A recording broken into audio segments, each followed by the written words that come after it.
اللہ کے حبیب صلی اللہ علیہ وسلم نے ارشاد فرمایا الصوم جنہ اذا لم یخرق، فرمایا کہ روزہ ایک ڈھال ہے اللہ رب العزت کے عذاب سے بچنے کے لیے، برائی سے بچنے کے لیے، خرابی سے بچنے کے لیے، ہر قسم کے مسائل سے محفوظ رہنے کے لیے ایک ڈھال ہے۔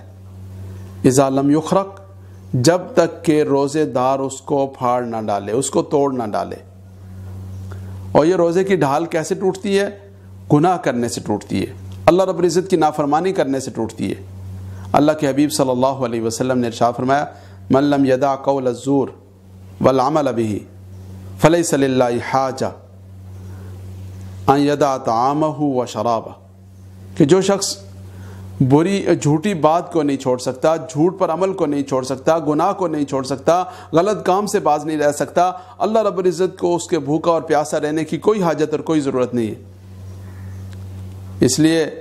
اس ماہ مبارک میں صرف کھانے اور پینے سے اپنے آپ کو نہیں روکنا، بلکہ ہر وہ عمل جو اللہ کی مرضی اور منشا کے منافی ہے اس سے اپنے آپ کو بچانا ہے، اس سے اجتناب کرنے کا اہتمام کرنا ہے۔ اور روزے کے جو تقاضے ہیں، روزے کے جو آداب ہیں، روزے کے جو حقوق ہیں، ان حقوق کو پیش نظر رکھنا ہے۔ کتنے افسوس کی بات ہے کہ آدمی نے روزہ بھی رکھا ہوا ہے اور ساتھ ساتھ وہ غیبت بھی کر رہا ہے، اور اس کی پوری مجلسیں اور پوری جو گپ شپ کی محفلیں وہ ساری کی ساری غیبت جیسے گناہ سے آلودہ ہو رہی ہیں۔ روزہ بھی رکھا ہوا ہے اور جھوٹ بھی بول رہا ہے، روزہ بھی رکھا ہوا ہے اور قسمیں بھی کھا رہا ہے، روزہ بھی رکھا ہوا ہے اور دوسرے کا مال بھی چھین رہا ہے، روزہ بھی رکھا ہوا ہے اور ملاوٹ بھی کر رہا ہے، روزہ بھی رکھا ہوا اور ناقص مال بھی فروخت کر رہا ہے۔ تو یہ کتنے بڑے نقصان کی بات ہے۔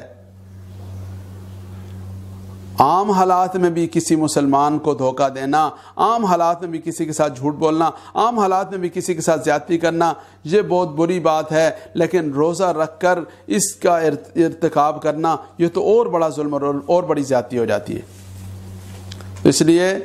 رمضان المبارک کے مہینے کو مشق کا مہینہ سمجھیں، ایک ایسا چلہ سمجھیں کہ جس چلے میں ہم نے اپنی اصلاح کرنی ہے، جس چلے میں ہم نے تقوی پیدا کرنا ہے اپنے اندر، جس چلے میں ہم نے ہر گناہ کی اور ہر برائی کے کام کو چھوڑنا ہے،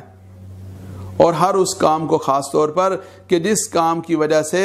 دوسرے مسلمانوں اور دوسرے انسانوں کو اذیت پہنچتی ہو، ماہ رمضان المبارک میں ہر اس کام کو چھوڑنے کا اہتمام کرنا ہے۔